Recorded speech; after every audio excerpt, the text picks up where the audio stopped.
Good morning, I'm Angelo Castro III. I'm Angela, and we are the Castros. We bring you the news. And the views that make you think. Sometimes we agree. Sometimes we don't. This is News and Views. And here are today's headlines. Former presidential spokesperson Harry Roque denies allegations that he holds multiple passports, calling the claims fake news. President Bongbong Marcos dismisses calls for his resignation, saying he won't evade challenges. More traffic violations have been recorded through the No Contact Apprehension Policy, or NCAP. HIV cases in the country continue to rise, including one involving a 7-year-old child. First in the news, did Harry Roque use multiple passports to evade authorities? That's what the Justice Department is now investigating. Here's the report. The Justice Department is now investigating information that Harry Roque has 2 or 3 passports under his name. According to DOJ Secretary Boying Rimulya, they learned this as they are processing the cancellation of Roque's passport at the Angeles City Regional Trial Court. The same court issued the arrest warrant against the former presidential spokesperson, Lucky South 99 associate Cassandra Ong, and 49 others on qualified human trafficking charges. Rimulya said it is possible that Roque just tweak details in his name like middle initial or spelling. This was why Roque was not flagged in the airport despite the lookout bulletin order against him. On top of this, the DOJ is also investigating if Roque has a foreign passport. Papahukay namin yan, papahalukay namin yan. Kasi hindi dapat ginagawa yan. So we are petitioning for the cancellation of his passport or passports. Kasi nga, fugitive from the law na siya. Nag-apply siya ng asylum, pero ang paningin namin, hindi angkop ang asylum sapagkat ang human trafficking ay isang kasalanan na alam ng Europa na against our interest. But in an interview with 1PH sa Totoo Lang, Roque dismissed Remula's statements as fake news, saying he is using one regular passport. So wala pong katuturan, walang katotohanan yung sinasabi nilang multiple passports, guni-guni lang po nila yan. No? What they could have done was to verify with the DFA kung itong passport na ito na may butas na is still valid, kasi alam naman natin na although ang validity is until 2029, ayan po, butas na. Kasi nga po, napagka na ng bagong passport. Meanwhile, Major General Nicolas Torre III said CIDG's request with Interpol for a red notice against Roque is under evaluation. We are very confident naman dahil sa mga ganyan, kasi napakasimpleng process lang yan. Because there's no question naman na meron ng valid warrant from a Philippine court at ang kaso ito ay kaso rin naman sa iba-ibang mga bansa. Hindi siya pinipersecute ng bansa natin, kundi siya ay hinahabol sa kanyang mga ginawa na may mga complainant. The Philippine Statistics Authority and National Bureau of Investigation have been asked to verify whether the signatures appearing in disbursement documents for Vice President Sara Duterte's confidential funds truly belong to Representative-elect Chel Jokno and actress Marian Rivera. Lanao del Sur Representative Zia Alonto Adyong said the move follows viral reports suggesting the 2 public figures were listed as recipients of intelligence fund payments. He stressed the importance of a forensic review to confirm whether the signatures came from the same individuals or were forged. While Adyong acknowledged that the names like Marian Rivera could be common, he found the appearance of Chel Jokno on the documents suspicious. Yan. So, kumakalat sa social media mga pictures ni Marian Rivera at saka ni Congressman-elect Chel Jokno. Dahil nga, isa daw to dun sa mga nakitang ibang mga names dun sa the use of confidential pero alam funds naman of the Office of the ng Vice lahat President. na all the names in those book or the supposed ledger, those are all aliases. So, Yes. di ba, what we have to look at is yung sinasabing in the absence, well, we talked to Attorney Salvador Panelo, he says na wala naman daw talagang declaration dapat because it should be private, but meron talagang required na book na i-present to certain agencies to see kung sino ba Sa ito. COA Kasi yata yun kung gano'n, it defeats the purpose, how do you audit? Oo. How do you audit all these confidential funds? O, kasi they were stating the fact kasi yung provision daw sa law na although you have to document yung release ng budget mo, yung allocations mo for the confidential funds, yung pagbibigay ng names,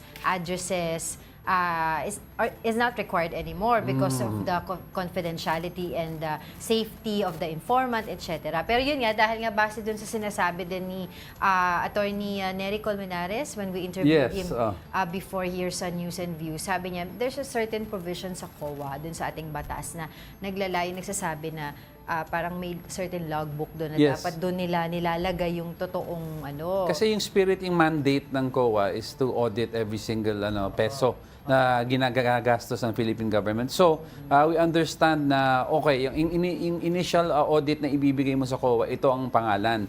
Ngayon, kung piatos to at hiningi ng COA, kunyari may flag. Ang flag naman, hindi ibig sabihin may anomalya ka agad. It's just that, teka lang, may kulang kang document. Kung nag-flag daw ang COA, then you can present a ledger that supports, ito yung mga names behind the pseudonyms, di ba? Yung mga aliases.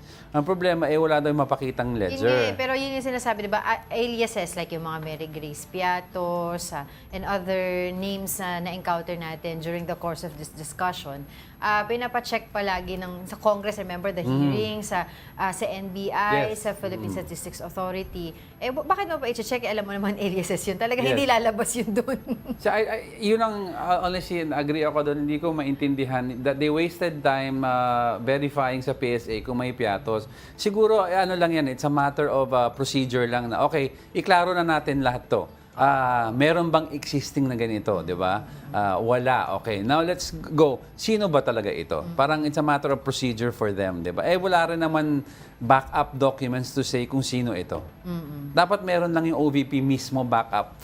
Kahit for their consumption lang, and they could show it in executive session sa mga kongresista. Ito pero wag natin ilabas. Executive session to, confidential to Ito yung mga tunay na tao behind those. Pag gano'n na pinakita mo sa congressman, tapos ang usapan.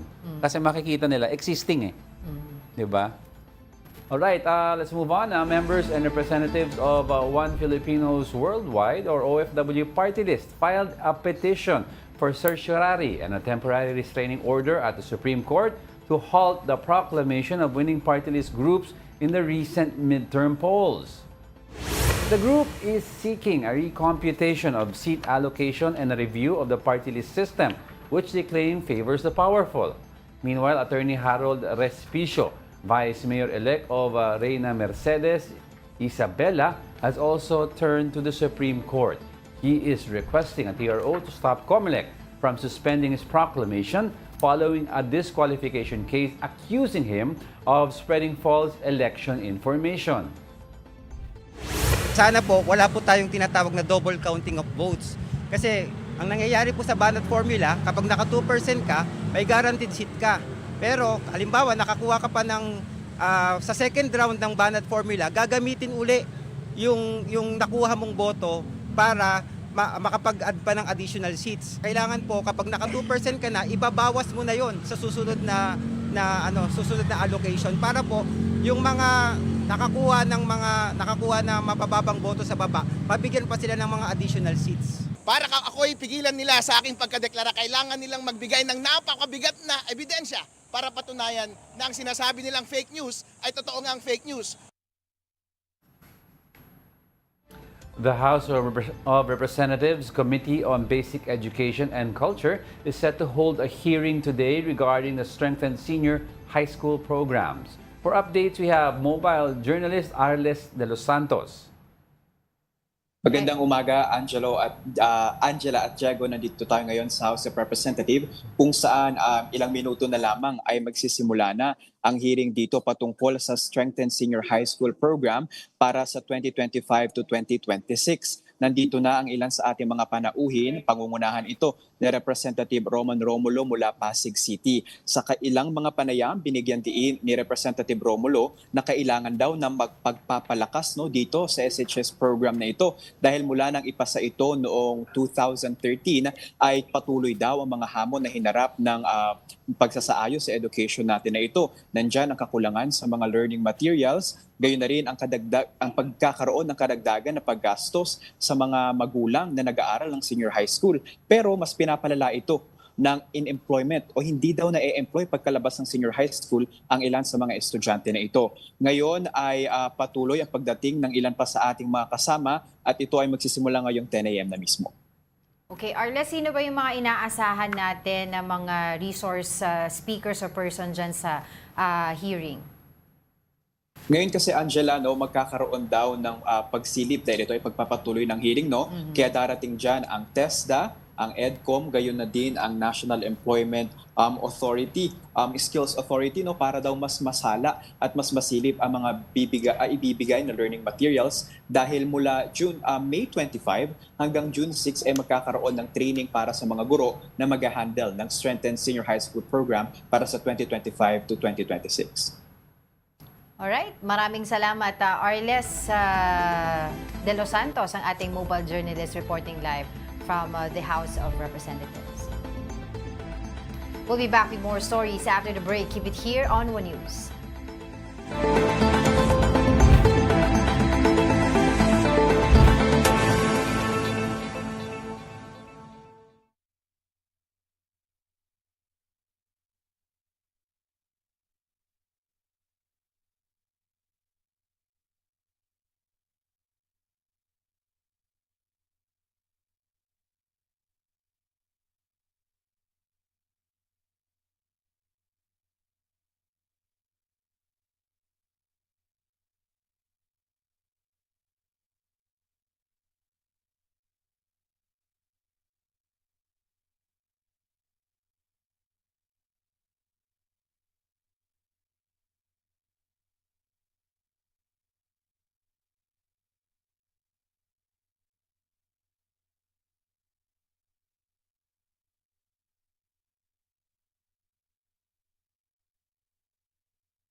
Good morning. You're still watching News and Views here on One News.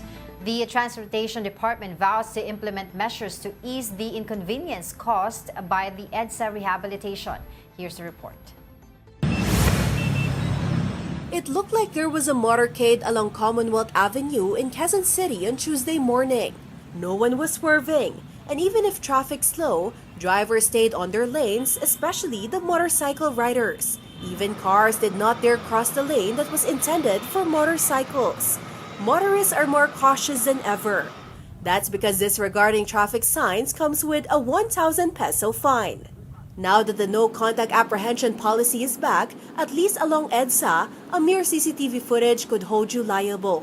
On day 1 of NCAP's implementation, May 26, MMDA recorded more than 1,000 traffic violators. But no letters have been sent to violators yet because all information had to undergo manual verification. Pag-validate, dadaan na naman po siya sa another approval, isang supervisor to see kung tama ang citation na nilagay and corresponding penalty. After that, tsaka lang po pipirmahan at ipapadala yung notice of violation. The MMDA is also planning to procure additional cameras with artificial intelligence capability for the NCAP.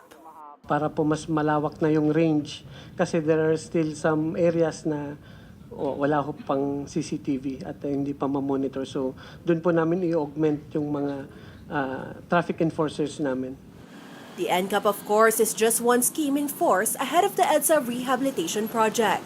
But in an interview with A Big Story, Transportation Secretary Vince Dizon said the rehabilitation of EDSA alone will not solve Metro Manila's traffic woes.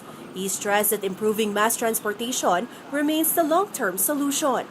We never said that the EDSA rebuild will solve traffic and will magically remove traffic from EDSA. That's not what we're saying, no? And because that's just not true. What will solve traffic is when we finish the subway, when we finish all the other mass transport systems. Dizon vowed to order the deployment of more buses and trains during the EDSA rehabilitation. Right now, the maximum capacity that we feel the busway can accommodate, especially with the rebuild, of roughly about 550 buses. So right now we are at 400. We aim to add 150 more para umabot po tayo ng 550. Ayun na, before we talk about yung sa NCAP further, konti lang, di ba? Reminder sa mga motorista also, di ba? I'm happy na sa Commonwealth, yung talagang the motorist. Ang babae. No, they stayed in line. They stayed in line. But, reminder lang sa kanila na pag broken po ang line along yung motor lane nyo, you're supposed to, yan, titignan nyo, may broken lines. You're supposed to allow passenger vehicles to turn into the lane pag broken so that they could go to the other side kung saan sila mag-exit. Kasi some of the motorists, yung mga motorcycle riders, hindi lahat, akala nila bawal ang kotse at sa kanila lang yan. No, kahit minsan magsisignal ka, ayaw nila ikaw ipadaanin. Kasi talaga. we need to go to the other side. Oo, basta broken ang line sa motorcycle lane, you're allowed to swerve, not swerve, turn into the lane and exit on the other side na broken. Yun ang reminder lang sa kanila. Right, so what's gonna happen sa NCAP, diba? So there will be CCTV cameras enforced by AI-generated system. Pero there will be human intervention pa Meron rin. din. So if you go to MMDA Command Center, you will see yung mga taga-MMDA doon nakatingin doon sa mga computer nila at tinitingnan nga doon yung mga violations na itatala ng CCTV cameras. No? So they will verify it. So if it's verified, then they will have to issue yung notice of violation. Pero yun nga yung nagiging problema doon kasi mabagal. It's going to be slow because they're going to be using snail mail. Yes, and hindi rin tayo fully AI compatible lahat ng cameras. So in other words, yung sinasabi mo may human intervention, may AI decision making. Ang sinasabi ng ibang motorist na may meme na naglalabas, malas mo nahuli ka. Kasi if you see that video that we've showed kanina sa MMDA Command Center, yan. You see that control person is looking at two windows with multiple, about at least 15 to 20 screens. So that means 20 screens, one person.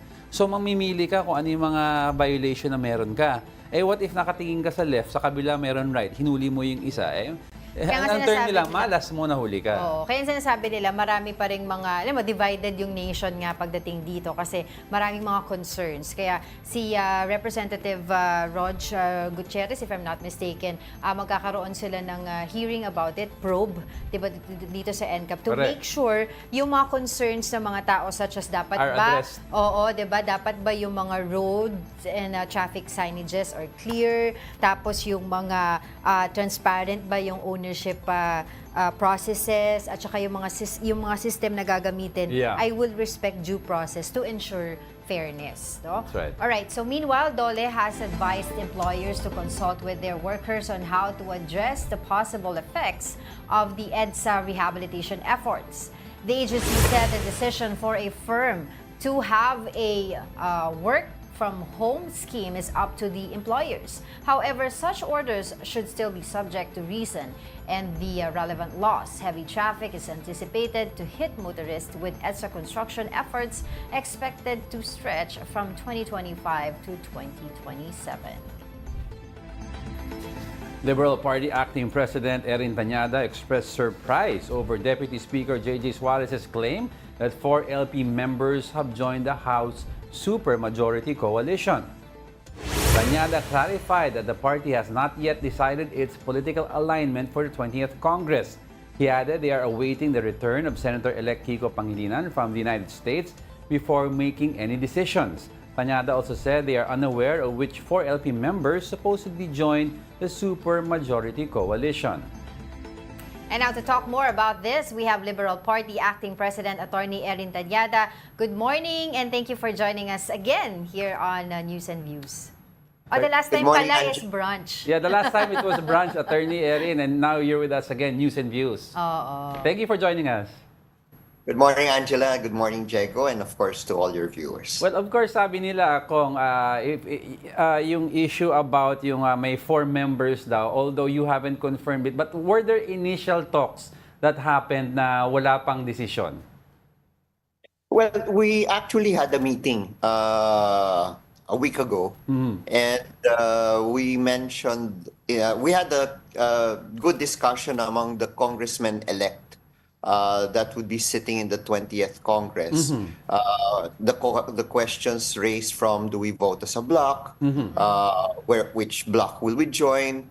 What are the issues that we are going to consider as non-negotiable, and etc. And at that point, the discussions of the group were animated, and we decided to table the issue. I was just facilitating the meeting as acting president, and everyone said that it is better also to wait for the return of Senator-elect Kiko Pangilinan, who is the chairman of the party, and find out his thoughts and what his position will be also vis-a-vis the Senate leadership fight for the incoming 20th Congress. Sa tingin niyo po ba, Attorney Erin, na mangyayari pa rin yung parang before nangyari kay Congresswoman na Stella Kimbo na at the end of the day, pinayagan niya siya nagkaroon ng sarili niyang, kumbaga, ang tawag doon na pagsang-ayon sa isang posisyon, sa isang issue na taliwas doon sa issue or sa policy ng inyong party? Well, again, this will be discussed by the members of the LP contingent on how they will approach this matter. We have to consider that there's 1 on his 3rd term, 2 on his 2nd term, and the remaining 3 are basically returning members of the House and 1 party list. So they will have to decide what would be for the best interest of the party, number 1, and the best interest for their districts. Kaya it is a decision that is not easy to make. Yes. And so we have to wait and consult also our chairman, Senator-elect Kiko Pangilinan, who I am sure is going through also. Yes, Attorney. Nawawala. Si Attorney. Ayan. Yan. Am I back? Yes. Okay na, Attorney. Go ahead. Undergoing serious reflection on how the Senate presidency will look like for the 20th Congress. I'd like to ask you about that. No? Kasi you're saying you're waiting for Senator-elect Kiko Pangilinan. So is it tantamount to saying kung ano yung hulma or magiging look ng partido nyo sa Senado will be quite similar to what you will have in Congress. So ang question dito is, pag sa Congress side, does it mean it's a choice between voting for the current speaker again, or possibly deciding on a new speaker? Is that also in the books? Well, again, the way the elections in the House happens, it is not necessary that if you run for speaker or you vote for speaker, you're well, if you vote for the speaker, you're with the majority. That's right. If you run against the speaker, it doesn't necessarily mean that you are immediately with the minority. Okay. Iba yung katangian sa House eh. And then after determining who the speaker is, the House, those who would join the minority or want to join the minority will elect among themselves who the minority leader will be. So I would have rather liked it that whoever challenges the speaker for the top post automatically becomes the minority leader. That's right. Hindi ganun eh. You could say it is a weird concept now in the House that those who signified that they would join the minority, that's the only time that they will elect who the minority leader will be. And I'd like to say that sometimes there are people from the majority who are told or who are asked to join the minority for a few months so that they can get their a friendly minority leader elected. Kaya yun yung Masalimuot eh. yun yung pinag-iisipan kung paano ang magiging papel ng LP. Kaya maraming permutations na kailangan tignan. But I'd like to add to that, no. So you mentioned yung scenario. So based on what you said, so it's also in the cards, in the books, na pwedeng wala kayo sa majority, minority, pwedeng may independent block kayo altogether. Well, there has been already an experience in the House where the LP was part of the independent minority led by then Congressman EDSA Lagman. Yes. So it's nothing new, but again, we will have to again consult and find out ano ba talaga ang magiging itsura ng House this coming 20th Congress. Ang mahirap kasi nagmamadali tayong lahat. There's still 3 session days left. Yes. June 3, June 4 for the 19th Congress to officially close its books, no? And maybe we can start talking on who will be speaker or who will be minority leader matapos na yung 19th Congress. Okay. So sinabi po ng LP na possible yung mga coalition sa supermajority, pero depending po yan so yung sa mga issue-based, no? Sabi niyo po yun. So can you enumerate to us ano po yung mga issues na possibly na po pwede niyo pong suportahan sa majority, and ano po yung mga issues na non-negotiable? Well, of course, we have to look again at the budget. No, we've seen what happened to the 2025 budget. We've seen the subsidy of the PhilHealth removed, and again, there are moves to minimize the coverage or lessen the amount of those people who would be covered by the Universal Health Care Law.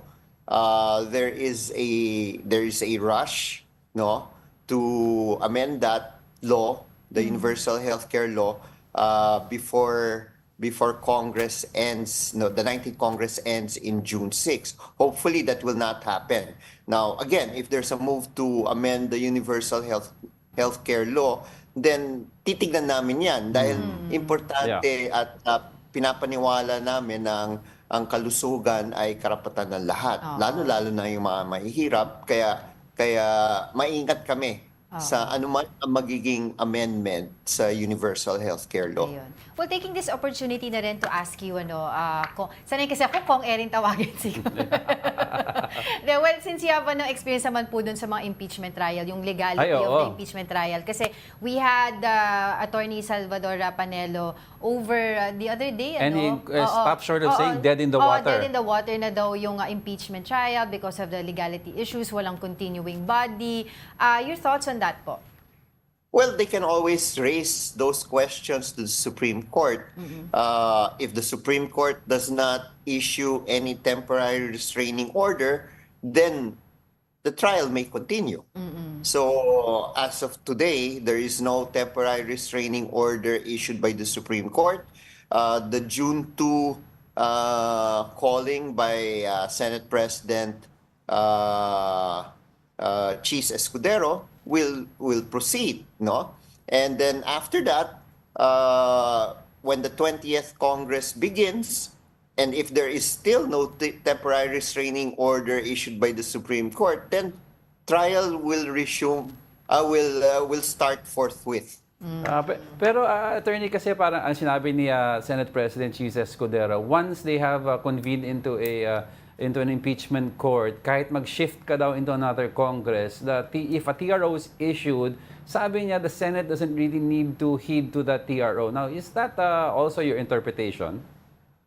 That I will leave that to the Supreme Court, because there are cases in the Supreme Court, cases decided by the Supreme Court where they intervene. No? If you remember the impeachment of Justice Davide. Yes. It never went to trial because the Supreme Court intervened. So I don't know if the statement of Cheese will hold water, and if they would want to how would you say it, not follow the orders of the Supreme Court, then there might be a constitutional crisis, no? So we will have to see. We will have to see, because there was that experience during the Davide impeachment that the Supreme Court intervened. Well, yung on the matter naman po yung si Senator or ngayon Congresswoman-elect Laila De Lima na being invited as one of part of the prosecution panel. We haven't heard from her since po yung nangyari dun sa may parang sa Supreme Court, yung sa Regional Trial Court yung kanyang kaso. How is she? Meron po ba kayong information regarding her, and ready na po ba siya maging part ng prosecution panel if ever? Well, I think she has answered already the call of the Speaker, both Congresswoman-elect Laila and Congressman Cheljok, no? But again, for the proceedings on June 2, they are not yet considered elected members of the 20th Congress. So in my opinion, this is my humble opinion, they should not be present in whatever proceedings that will happen in the Senate that called by the 19th Congress. All right. Do you have any questions on that? All right. Thank you for joining us today, Attorney Erin Tanyada, Acting President of Liberal Party. Thank you so much for joining us. Thank you, Jegwa. Thank you, Angela. All right, former Negros Oriental Representative Arnie Teves was reportedly detained by immigration police in Timor-Leste. Teves' lawyer, Attorney Ferdinand Topacio, said the former lawmaker was taken from his residence Tuesday night. Topacio also alleged that no warrant or written authority was shown during the detention. Teves' son, Axel, earlier described the incident as kidnapping and said his father had been abused. Meanwhile, the Philippine Department of Justice said it's monitoring the developments closely. Lawyer Princess Abante has been named a spokesperson of the House of Representatives, the first non-lawmaker to hold the post since EDSA 1986. She is the daughter of outgoing Manila Representative Benny Abante. But more than that, the lawyer recently went viral for her strongly worded tirade against Vice President Sara Duterte.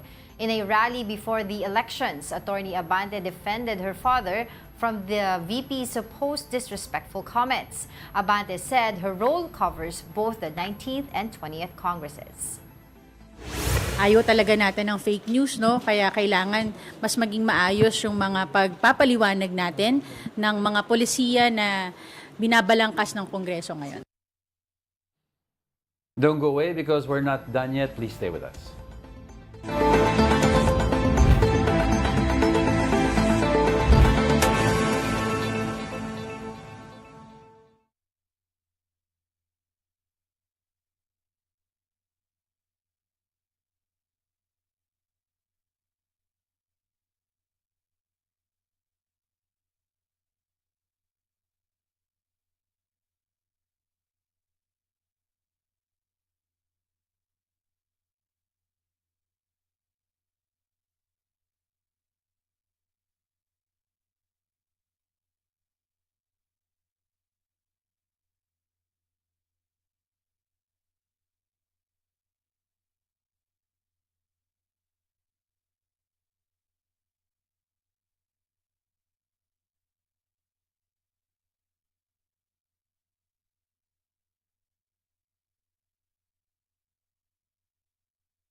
Welcome back. You're still watching News and Views on One News. President Bongbong Marcos firmly dismisses calls for his resignation, stating that leaving his position and evading challenges are not part of his character. Here's the report. I will resign? How? Yeah, that's what they want. Ba't ko gagawin yun? At wala sa ugali ko yung tinatakbuhan ng problema. So, what good will that do? That was President Bongbong Marcos's clear and direct response to critics demanding that he step down from office. His statement follows remarks from former Executive Secretary Attorney Vic Rodriguez, who argued that cabinet courtesy resignations are unnecessary because the real issue lies with the president himself. But President Marcos clarified that his call for courtesy resignations was not for show. We are looking at the problem deeply. You know, siguro by now, you know, I don't do things pang optics. If there is a problem, I like to fix it. So that's what we are doing. So expect us to be doing a rigorous performance review.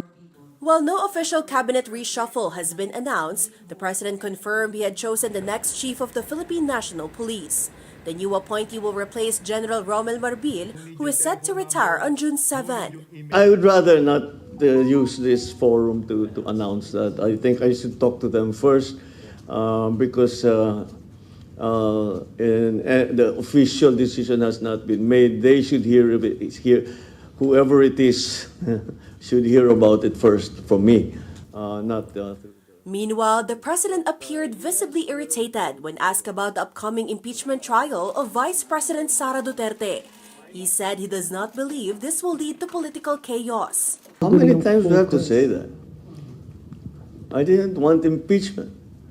Lahat ng kakampi ko sa Kongreso hindi nag-file ng impeachment complaint. Yung mga nag-file ng impeachment complaint, hindi mo masasabing kaya kong utusan o pagsabihan na ito yung gagawin mo. Notably, it was his own son, Ilocos Representative Sandro Marcos, who was the first to sign the fourth impeachment complaint against the Vice President, which has been submitted to the Senate. The legislators, the senators, and the House are going to decide on how to handle it. I don't think that they've made any decisions yet in that regard. So let's let it's in there. It's there. It's nasa kanila yan. Chinese Coast Guard vessel shadows atin ito's civilian mission. CCG vessels with bow numbers 3306 and 21549 tailed the TS Capitan Felix Oca as it sailed towards Pag-asa Island in the West Philippine Sea. Philippine vessels escorting the civilian ship issued radio challenges to the Chinese vessels. In its third civilian mission, atin ito targets to reach Pag-asa Island and hold a concert there. Binabantayan natin kung ano yung ginagawa nila. So far naman, shadowing pa lang. Pagka nagkaroon na ng sign ng mga dangerous maneuvering sila, that's the time na tayo, na abort the mission ako. Now let's get some insights from maritime security expert Ray Powell. Ray, good morning. Thank you for joining us here on News and Views. Thanks, Diego. Thanks, Angela. How are you? Fine. Ray, I'd like to start off talking about the May 21 incident, which you have called something as an escalation. Although we're used to water cannon attacks, but you have said this exposes, exact words was the failure of ambiguity as a deterrence. And the first one was you're saying that we have to take a look at the messaging of the U.S. from their side. What do you mean by that?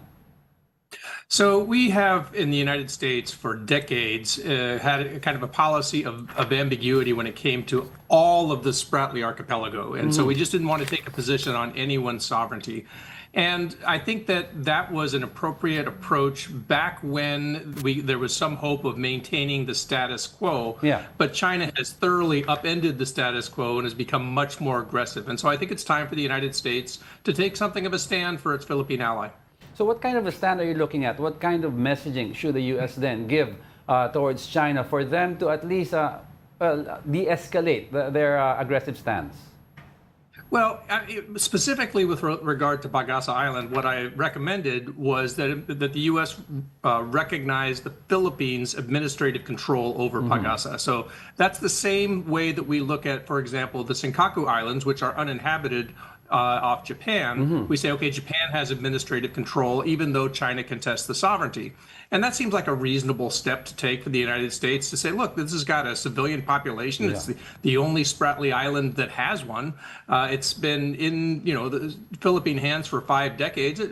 I think it's safe to say the Philippines has administrative control. That doesn't seem like a big stretch to me. Yeah. I want to talk about the code of conduct, which is being discussed right now at the ASEAN.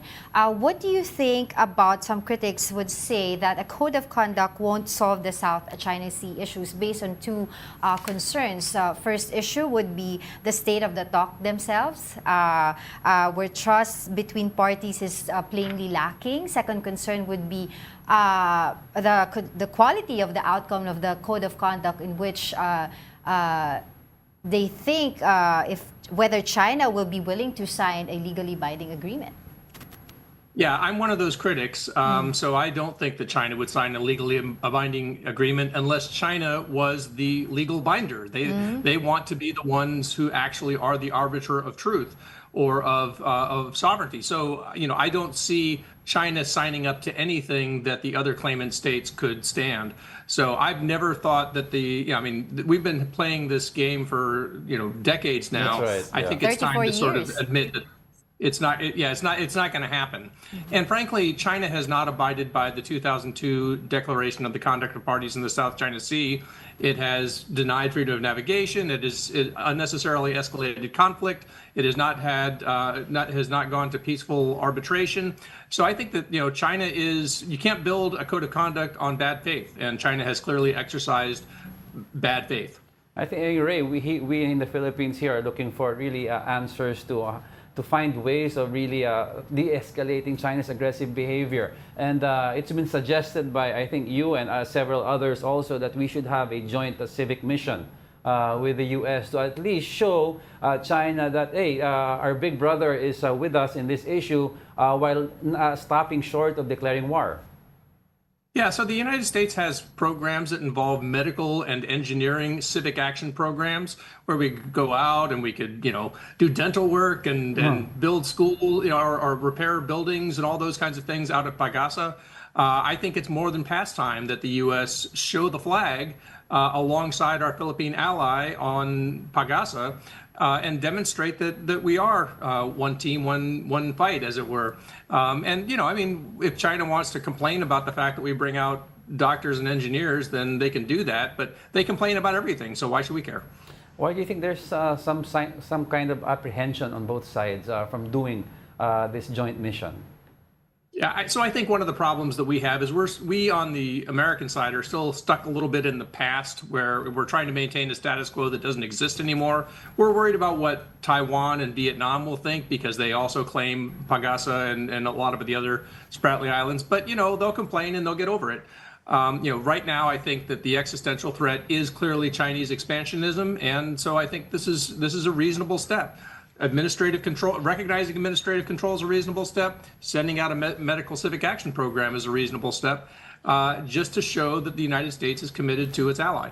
But do you believe that, but taking back my question to the ongoing ASEAN summit, do you believe that ASEAN has done enough in de-escalating the situation in the South China Sea?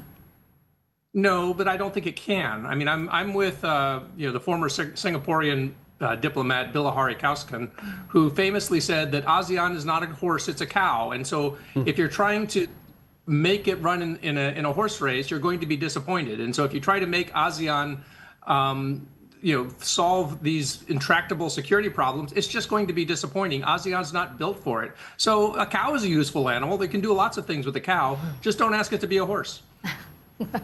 Good point. Yeah, that's a good point. I'd like to, there's some apprehension you mentioned about the U.S. side, but if, hypothetically, if this were a mission to be together with, let's say, let's put in France, let's put in Germany, let's put in Australia and the U.S., a joint civic mission among partners, like 5 nations, do you think now this lessens the tension between the U.S., Philippines, and China, you know, geopolitical interplay? Well, first, I'm not sure we'd get those other players. I mean, it would be hard. Right now, it seems hard enough to get the U.S. To sign up to it, or even the U.S. and the Philippines. But even if we did, no, it wouldn't lessen the tension. But, you know, the tension is not going to be less unless the Philippines backs off. And I don't think the Philippines wants to back off, because backing off generally means yielding to China more of what China wants and less of what the Philippines wants. So, unfortunately, the compromises that China has in mind all involve the Philippines compromising and and China remaining the same. Well, finally, what are your thoughts on the ongoing Atenito Coalition civilian mission? They've already been in their 3rd mission. What do you think about it? Is the concert? Yeah, it's a concert. Yeah, I think it's great. You know, I've told many people, and in fact, I've written this. You know, my father was involved in the civil rights protests in the United States, which used a tactic called nonviolent direct action. And it's the same kind of thing used by Martin Luther King and Mahatma Gandhi. Basically, it's a long-term strategy of demonstrating the rightness of your cause, peaceful demonstrations, those kinds of things. And what it's meant to do is it's meant to, over a long period of time, help an oppressed group overcome an oppressor by, you know, just essentially wearing them down. And so this, I think, is a great it's a great thing. In fact, I talked to Rafaela David just a little while ago, and I told her that I think that they're doing a wonderful thing, and I'm a big admirer. And maybe this would be a common thing, not only with the Philippines, but involving other nations, like a joint ASEAN concert within the area. Do you think that would work? I think if you're waiting for the ASEANs to show up, I think you might be waiting a very long time. I'd like to ask Ray, what leverage, we're just out of answers, what leverage can the Philippines use to at least at this point, to at least get an even conversation with China on the table? Let's face it, at this point, I don't see any leverage, but what can we leverage? Well, I mean, so you've managed to get a deal done around Ayungin and Shoal, right? And the deal seems to have been that, you know, China will be able to claim that the Philippines is abiding by all of its terms, and the Philippines is able to deny that it's doing any of those things, and both nations are going to let that happen.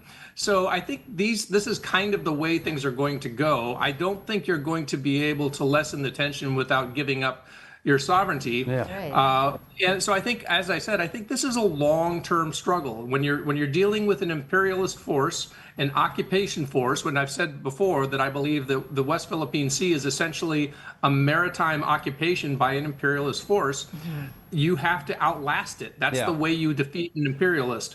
And so, I mean, over time, the imperialist wonders why. I mean, heck, the United States was an imperialist in the Philippines once, and the Philippines outlasted us. Eventually, the United States said, "Why are we here? Why are we trying to claim this place all the way across the water that we don't need to have, and we don't want to be that kind of country anyway." And so, what you're hoping is not that they're going to decide next year or in 5 years, but maybe in 10 or 15 or 20 years, they'll begin to say, this is not in China's national interest to keep oppressing its neighbors in the way we are. We have bigger problems. So it's like you're saying, as of this point, we just have to be consistent in the way we conduct our missions and not back down. Consistent, patient, and you know what? You've been doing great. Really, the Philippines has been doing very, very well. The Transparency Initiative has been effective in uniting the Philippine people, in helping the Philippines to commit to capacity building. It's helped unite a lot of other countries. The number of countries who now affirm the arbitral ruling has multiplied. And so I think that the Philippines is actually on quite a good trajectory. It just can look, when you look out at it and you see all these Chinese ships, it can seem very frustrating. But, I think actually the Philippines is doing quite well. All right, thank you so much for your time, maritime security expert Ray Powell. Thanks for joining us. Great to see you. Thanks. In other news, the number of HIV cases in the Philippines continues to climb. Among the people dealing with this is a 7-year-old kid. Para bigyan ng mukha ang balita, Mobile Journal, Jas Paredes.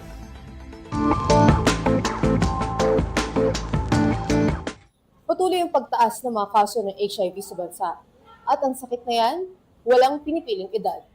Palabiro, bibo at masiyahin. Yan daw ang pagkakakilala ng concerned citizen sa apo ng kanyang kapitbahay.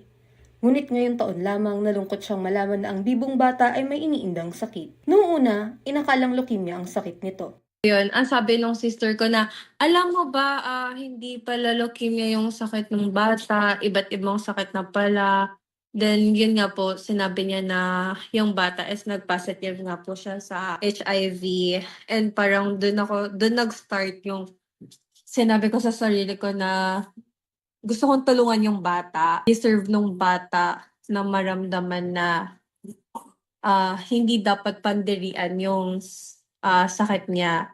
Kasi yun yung iniisip ng bata. Ang tanging kasama ng bata ay ang kanyang lolo dahil namayapa na ang kanyang mga magulang. Wala rin siyang mga kapatid. Dahil sa kondisyon nito, ilag na rin daw ang bata na makipaglaro sa kanyang mga kaibigan dahil iniisip niyang nakakahawa ang kanyang sakit. Hindi rin siya pumapasok sa eskwelahan dahil sa iba pang komplikasyon. Hindi po nag-aaral si bukod sa sakit niya na HIV, may sakit din po kasi si tubig sa puso, pneumonia, TB, and hindi ko pa alam yung isa. Pero yun nga po, naghalo-halo na yung sakit ng bata. Ngayon, lumalaki pa ang tiyan ng bata at mabilis na ring mapagod. Ngunit patuloy ang kanyang gamutan at may mga nagpaabot na rin sa kanya ng tulong. Ang kasong ito, isa lamang sa bilang ng lubo-lobong kaso ng HIV sa bansa. Base sa first quarter ng HIV and AIDS Surveillance of the Philippines o HASP report, higit 5,000 kaso ng HIV ang naitala mula Enero hanggang Marso ngayong 2025. 50% mas mataas kaysa sa nakaraang taon. Samantala, kabilang naman ang ating batang nakilala sa 30 kaso ngayong quarter ng mga nasa edad 15 pababa. Mas mataas ito kumpara ng doble noong 2024 ng kaparehong panahon. Base naman sa datos, pinakamalaking porsyento ng edad na may HIV ay 25 hanggang 34. Merong halos 2,400 cases o 47% ng kabuuang bilang ng mga kaso. Naman ang concerned citizen na nakausap ko, ginagawa raw ang kanyang makakaya upang matulungan at pasayahin ng bata. O sige, if ayaw mo makipaghalubilo sa ibang bata, sumama ka sa akin, alis tayong dalawa, kumain na lang tayo sa labas, tapos kung gusto mo maglaro tayo. Kasi kahit sabihin mo hindi mo ka mag-anak yung tao or hindi mo siya kadugo, andun pa rin, alam mo yung nandun pa rin na deserve ng bata tulungan. Kasi mabuting bata yung bata. And hindi siya makulit. Sobrang bibo niya, sobrang sweet niya, and sobrang totoo niyang bata. Hindi biro ang sakit na HIV. Kaya naman maliban sa pag-alaga, mahalaga rin ang pag-unawa para sa mga apektado nito. Mobile Journal, Jas Paredes po, hatid ang mukha ng balita. May saludo kay ma'am ha for doing that. Uy, reminder lang. Nakita ko yan kasi sa sa social media the other day. May mga humingi ng puso. tulong, Oo. nagtulong-tulong yung ibang mga netizen. For the kid. For the kid. Oy, pero reminder sa mga tao ha, ang HIV is no longer like it was. If with proper treatment nga and proper medication, sometimes nagiging undetectable na hindi ka na nakakahawa. Hindi na siya parang noon. Huwag lang hayaan yung HIV maging AIDS, full-blown AIDS. Yun ang ibang usapan. Pero kaya nga sinasabi nila, di ba, those who are at risk, magpa-check daw sila lagi. Because pag HIV pa yan, may gamot. Tsaka wag mag-stigma because... Yes. Kaya active yung mga advocates natin yung no discrimination sa mga persons living with HIV. Oo, I mean, di ba, nangyari na di ba? Why discriminate pa Di magtulungan na lang. Di ba? You've seen a number of retrovirals naman that suppress the virus na to a point na it's undetectable already. Even couples nga na may isang HIV partner, pwede pang mag-sipin, magtalik, basta improper medication, di ba? Ayun, and thank you pala for joining us. Tapos na tayo, no? Ang bilis, Wednesday ba ngayon? Wednesday. Yeah, Wednesday. Wednesday pa lang tayo. So many issues pa this coming week. Please join us all the time as we talk about a lot of things from impeachment to the NCAP. Nako, NCAP. EDSA rebuild. Oy, mag-behave kayo ha, may NCAP. Oo, mahirap na. Alright, and that wraps up today's episode of News and Views. Join us again tomorrow. I'm Angela Lagunsad Castro. And I'm Angelo Castro III. We are One News. All sides, all the time.